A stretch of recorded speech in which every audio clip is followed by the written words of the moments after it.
Hey guys, welcome to Boxing Squad for boxing news and views from around the internet. The week has gone from bad to worse for IBF mandatory challenger Kubrat Pulev, with the reporter that he kissed post his win over Bogdan Dinu getting a lawyer and wanting some sanctions against the boxer. So the context to this is the reporter Jennifer Rivallo. She was interviewing Pulev after the fight, and towards the end of a very brief interview, Pulev leans in and just gives her a kiss. And the reporter, not knowing it was coming, sort of is blindsided by this kiss. As you can see on screen here, this is sort of mid-kiss. And then what happens, Pulev pulls back, then the reporter nervously laughs it off, and that is the end of the clip.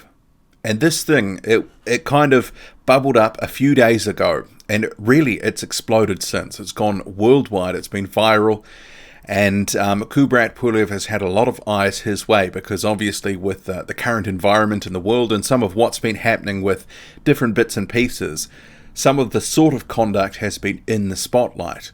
And there has been quite a reaction from some sectors that Kubrat Pulev's behaviour is completely unacceptable in this situation, where others have been kind of like, well, you know, what's the big fuss here? So there's been quite a divergent set of opinions on this. I hadn't really bothered to sort of get into this to any extent until now because Kubrat Pulev, you know, this was an out-of-the-ring issue, and it looked like potentially it may blow over, and it wasn't necessarily related to his boxing career. But I've come into this thing now because obviously with the reporter lawyering up and going after Kubrat Pulev, whatever that will actually mean now, that places the question of what happens with the IBF mandatory status. Is Kubrat Pulev at risk of actually losing this? Could something happen here where he is stripped of the status? Because after all, some of these sanctioning bodies, they do sort of chase the winds of public opinion. And if he is in fact charged with something, convicted of something, although, you know, let's not get ahead of ourselves, but there is some scope for that to happen. And I'll just go to a bit of the context here. So in the day or two after that kiss, Kubrat Pulev on Twitter tried to downplay it. Obviously, they thought, we will just sort of run through this with a quick statement, try to put it to bed. To my fans, you may have seen a clip of me kissing a female reporter following an interview after I won my fight Saturday night. The reporter, Jenny, is actually a friend of mine, and after the interview, I was so elated I gave her a kiss. Later that night, she joined me and other friends at my post-fight celebration. On the video, after our kiss, we both laughed about it and thanked each other. There is really nothing more to this. Kubrat. So an attempt obviously at the time to try downplay the situation and put it to bed and move on. But since then, Jennifer Rivallo has lawyered up, and here is a tweet from Michael Benson with a clip of a news conference involving her making a statement. So the tweet here says, on Saturday, Kubrat Pulev kissed Jenny Sushi Rivallo in an interview. And Sushi is her actual handle on Twitter and Instagram.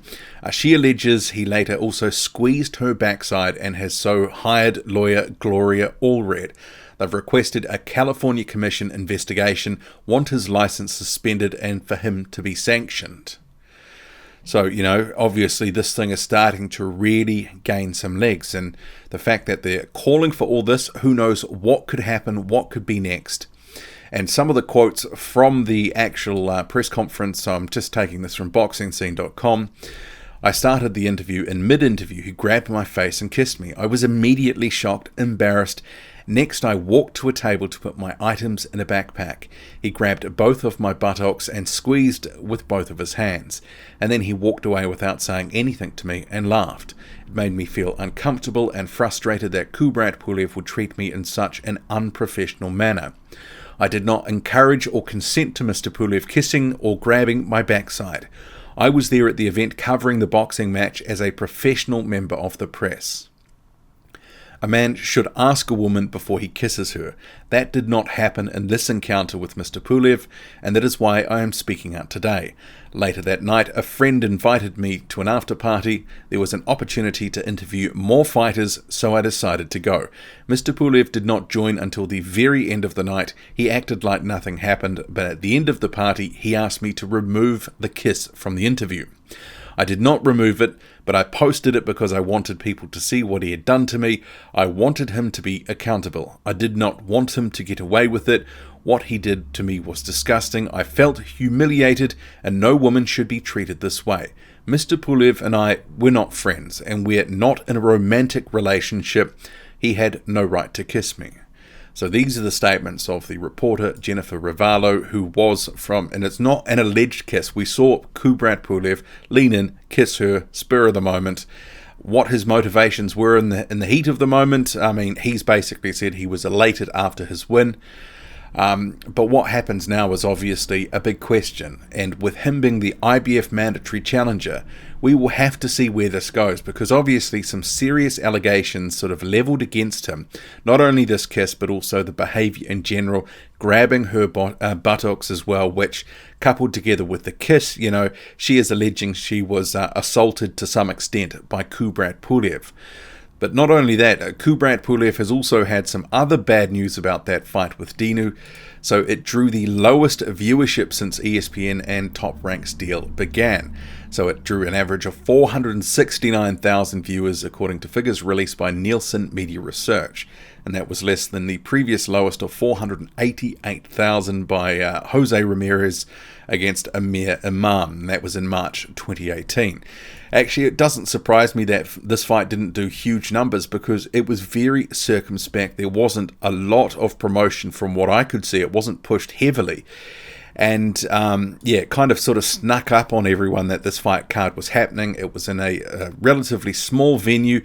It was just an interesting situation. It was kind of like, you know, we'll get this one in the books and then we'll on to something bigger and better down the line for Kubrat Pulev. But yeah, 469,000, the lowest viewership since ESPN and Top Rank's deal begun. Is there anything else here to say? No, it just sort of goes on to talk about the kiss and that sort of stuff. So yes, so an attorney has been hired by Jennifer Ravallo. Gloria Allred is that attorney, and she handles numerous high-profile cases involving abuses against women. So this is the boxing scene statement on that. Allred has scheduled a press conference. Okay, so that's what we've already been through. So the what next for Kubrat Pulev? Well, it could get a bit murky, and we'll have to see. Can he hold on to that IBF mandatory status? This whole situation is now a bit of a millstone round his neck. We'll have to see where it goes. Drop a comment, loud and often. Hit like, hit subscribe, follow me on Twitter, boxing_squared. I'm out.